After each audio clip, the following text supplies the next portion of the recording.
Krásný den, přátelé Jihočeských víkendů. Dnešní další díl jsme věnovali Kaplicku, a to údolím říčky Černé. 4kilometrová jednosměrná trasa a je to po červené.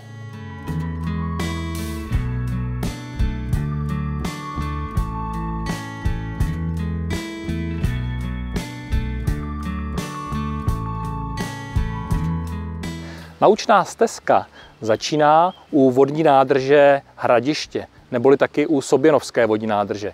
Je to nejstarší vodní nádrž v jižních Čechách a voda v ní je opravdu černá, podle říčky Černá.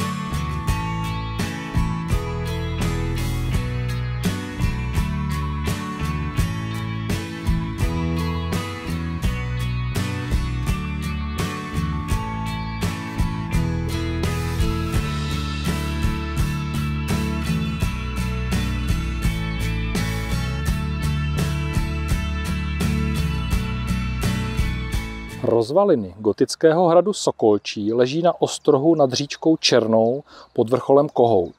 Je to asi 6 km východně od Kaplice ve výšce 650 metrů nad mořem. Jeho historie zasahuje údajně až do 14. století a sloužil snad jako strážní hrad nad údolím Černé při Linecké obchodní cestě.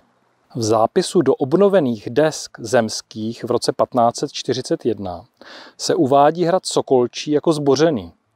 Dosud jsou patrné zbytky příkopu a valu, trosky hranolové věže a paláce. Do dnešní doby se dochovaly pouze sporé zbytky čtyřhranné věže a paláce s pozůstatkem hradního valu a příkopu. Zřícenina je přístupná po červené značce z Kaplice, je to asi 7 kilometrů, nebo po žluté z Benešova nad Černou.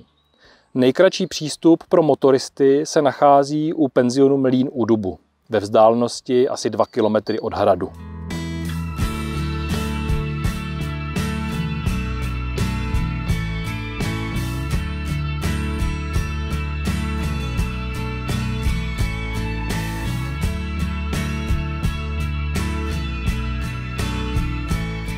Příjemnou zastávkou na trase je toto občerstvení Mlýn u Dubu. Dá se tady občerstvit, posedět, odpočinout a dál pokračovat po červené až k elektrárně Soběnov, kde je konec této naučné stezky.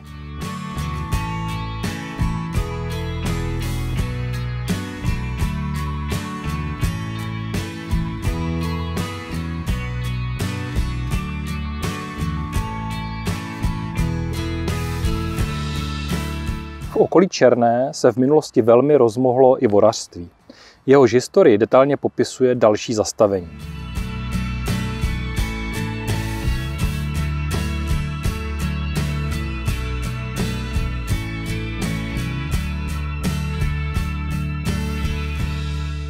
Na trase je spousta takovýchto nádherných kamenných útvarů a obřích kamenů. Opravdu krásná přírodní procházka. Naučná stezka vede přes několik brodů, po lesních pěšinách, kolem je plno skal a skalních masivů. A říčka Černá je opravdu černá. Voda teče z Novohradských hor a zabarvení z rašelinišť se prostě nezapře.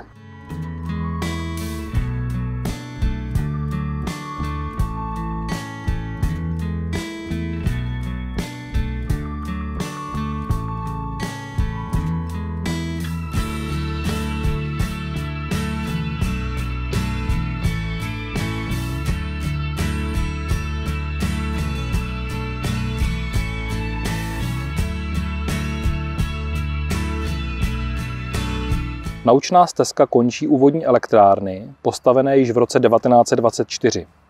Poslední panel je tak věnován technickým dokonalostem elektrárny.